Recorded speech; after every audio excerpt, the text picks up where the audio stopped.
Okay guys, here we go. So now you can see what the issue is. Like you see the bushing there, it's good. You don't see anything there, but the hole doesn't look 100% right. So we got to find the one that goes in. Okay, no. No. And there we go, got it.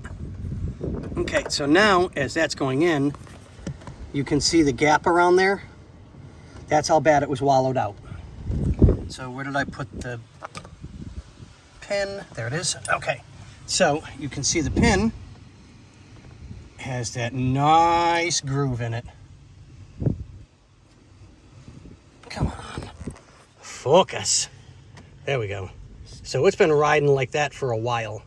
So that's why we replaced the bushing, because it'll stop it from doing what it's doing. But to get to this one, because of the issues with the door, we had to pull the whole hinge off.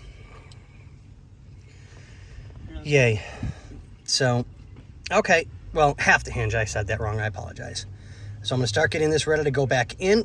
I've already made my line on the door, which you can see. So I have the alignment point for everything to be. And it'll take me just a couple of seconds to line this back up again, and we'll be good to go. And no more shaky on the door. Thank God.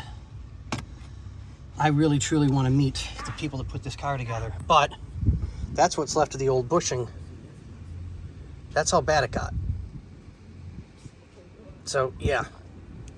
But on that note, ladies and gentlemen, the door will be done in a couple of minutes.